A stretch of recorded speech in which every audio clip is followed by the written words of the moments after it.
Welcome back. Now, normally for the Clegg's Adventure Show, we're either on the banks of the Ohio River or we're walking down in a creek somewhere. But today, I'm going to show you how you can find arrowheads, and you don't need to be on the riverbank or walking a creek. You don't even need a plowed cornfield. I'm going to show you how you can find arrowheads and artifacts just along the roads. Let's go.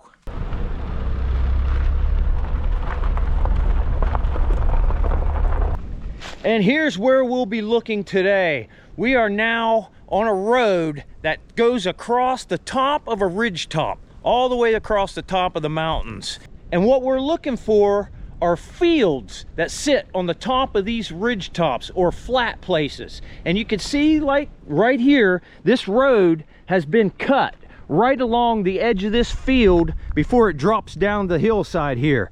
And they've taken the edge of this field, which normally would have come over and dropped down just naturally, and they've cut through here and left this big bank right on the edge of the field. So what I like to do after it rains each year, because there's not a whole lot of erosion that happens here, but it does rinse this down and you can see the bare dirt. Now you just want to hunt this in the wintertime, because here in a couple months when the spring hits and everything starts growing, it's going to start growing. You won't be able to see anything along these hillsides. So the wintertime is the best time to check it. And like I say, right below a field, you have to have a flat place where somebody would have lived. And it doesn't hurt if there's a water source down below, which there is a big creek, a river type creek down below.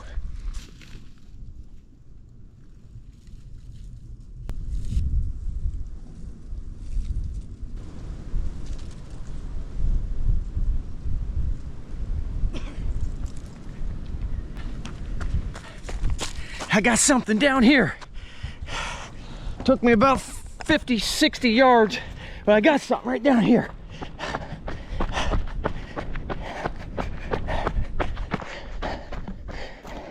It's right here, yeah, right here.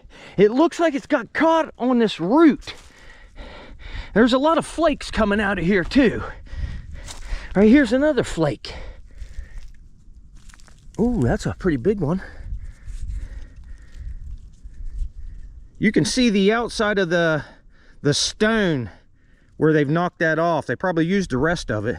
Or maybe that was the bottom of a little blade or something. Looks like there's some working right there on that edge. But look right here, something sticking out here.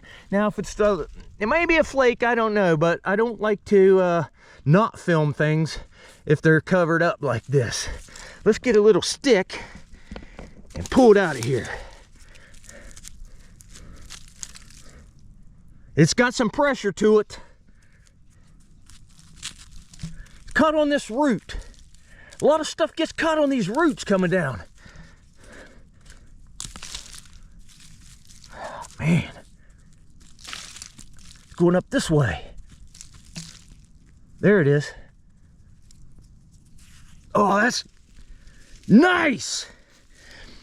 This may be, I think this may be the first whole one that I found on the roadside for a long time. Look at that. It's an Adena point. Oh, that is sweet. You can see on this one side how they've beveled this edge. Look at that right there. That's a nice piece right there. Very nice piece. It's an Adena point from the Adena culture. Probably around 2,500 to 3,000 years old. Really nice one. Well, let's head out to the next spot. I got a few more places I want to check. Come on.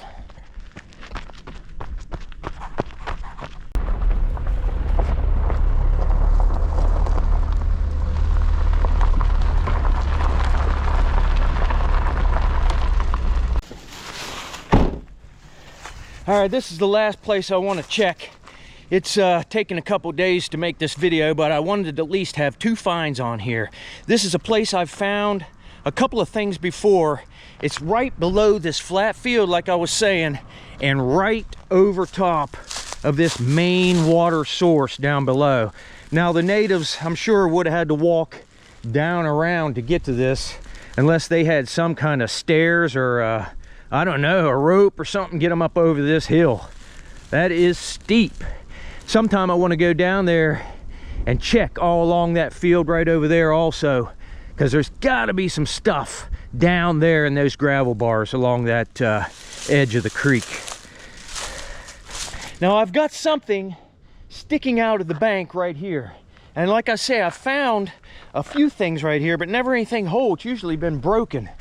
It's right below this flat, and you can see how the road has been cut and they've left all this exposed, and anything that was lost on this flat is down in that dirt, and every time it rains this gets washed down. And we got something right here sticking out, and it looks like it's made out of flint ridge. It's white. Here's another flake right here.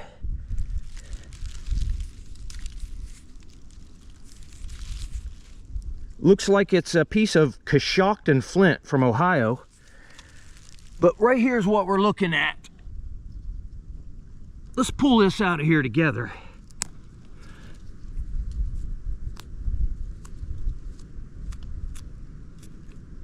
I see a notch. Oh, it's not very big.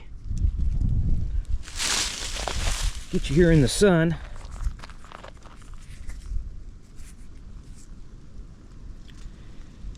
It looks like a little, it might be a bow and arrow tip, but it might be a small sharpened down dart tip as well.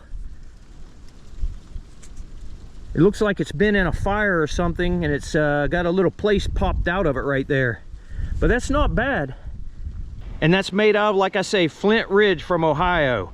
And that's probably, I don't know, 80 miles from here as the crow flies. Here's another good place to check on these banks up into the field. The deer like to run in certain places up, and they'll knock more dirt down.